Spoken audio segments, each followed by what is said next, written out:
We're back here at our Karbunya Street project. So we've actually invited Michael down from Focal Building Design. He was the person we brought in to design this project for the clients, and you know, getting him to come round, have a look at the project now and see the stage that it's at. Michael? Yeah, no, it's great to come and see these type of things. It's normally, being the designer, it's not too often we get to see all the, you know, progress shots and even coming to see it in person. So it's great. You know, I've been doing it for 10 years or so, and I can only probably a handful of times come out and appreciate these type of levels. Yeah, so, there you go. Yeah. Yeah, thanks for having me here. Yeah. So it's great. Yeah. Cool. But, being these old duplexes and stuff, they're quite dated. So it's really kind of bringing it up to the new, fresh level that it needed to be at to kind of be in the modern age. So I was here to kind of get their vision down on a piece of paper and into a set of plans that we can then, you know, start renovating and start going between myself, the client, and Neil. I think just 2 revisions, but yeah, it was quite quick. Yeah, quite quick and smooth, and clients were happy with everything from the start. There was small, minor changes, and you know, it's come together really nice from his drawings to construction now. Yeah. Yeah, it was also good just having yourself, the builder, there from the get-go. I think a big help to really knuckle it down straight from the get-go. Yep. So. It was a smooth process, so it couldn't have gone any better. Michael, obviously at the start of the project, you know, had discussions with Ali and John for the project. We had the initial brief of it, which was a coastal style home for Mary, trying to open the space up more for her, and you know, talk us through how you sort of went about that.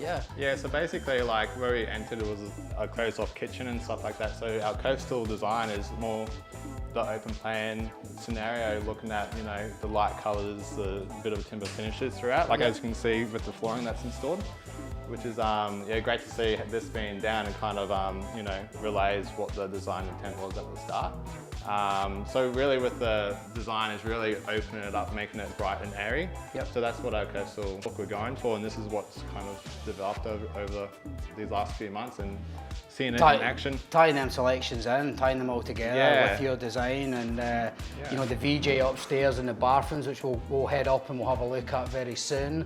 Obviously the beach style flooring, which we can have a look at that. So we've obviously got it all protected so that, you know, no one gets it damaged, but it's this really nice beach coloured engineered flooring. So it has a 3mm layer of solid timber, and then it's basically plywood underneath it. Our process in the whole build is about limiting damage through the whole process. So what we have actually done with this project, and we do this with all the projects as well, is we come in and we get the kitchen cabinetry company to lay the kickers in, so that we know exactly where the kitchen cabinets are going. The flooring company can come in, they can lay all their flooring up to the kitchen, so that we have a nice seamless finish all the way around the kitchen cabinetry. We've got the painter coming in next week, so he can spray the whole house without having to tape up all of the kitchen cabinetry or anything like that.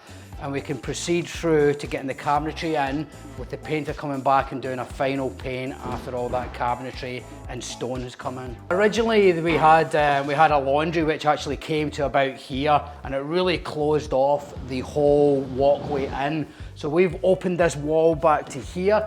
We've moved the whole kitchen all the way down to this side here where the original laundry was.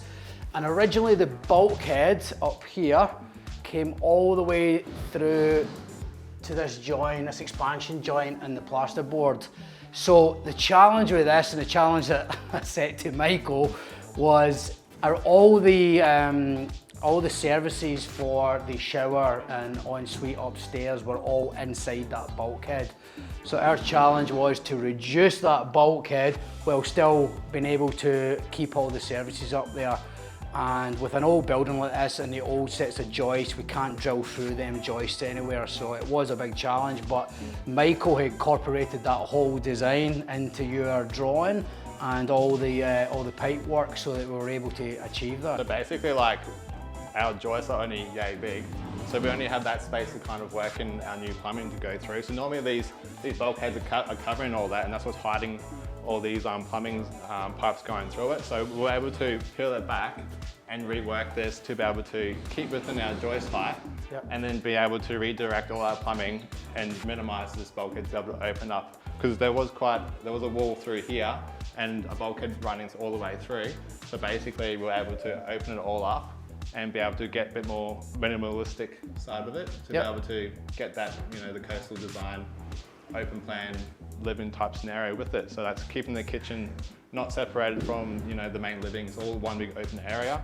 So able to do that, incorporate that into the design, and then to be able to implement that as part of the construction, it seemed to be quite seamless and easy to do with that thought process at the get-go. So It's really opened up the space, so you know that's what they wanted, more living space, and you know, still keeping a large kitchen for the area. One of our processes as well is once all the plasterboarding's done, we get the electrician to come back and install all the fittings ready for sockets. Does all these cutouts for where all these socket switches and that are, and that allows us that if there is any mistakes or anything that's wrong, we can get it all patched up and rectified before the painter comes in.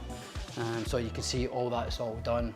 Michael's design, obviously this is a coastal style build that we're doing here, and Michael incorporated wet area VJ for the bathroom areas, which is a real cost effective way. We can still keep that coastal feel, and it's a lot cheaper than tiling all the walls, so we can, you know, keep costs down but still keep within that coastal feel. With this project as well, we're actually going to be putting timber skirting boards in here as well, which I think finishes the VJ off really nicely to the tiles. So you can't see it yet, but we'll get some overlay footage of the staircase complete. So we've actually got, it's all going to be a paint finish newel posts with timber spindles. We can over here and look at the spindles, and we're going to do a stained finish Victorian ash for the handrail. So this is all the spindles in here. All them, they'll all be paint finished pine, but then we've got the Victorian ash handrail here, which is going to be the handrail all the way up the stairs, all stained finish with painted spindles.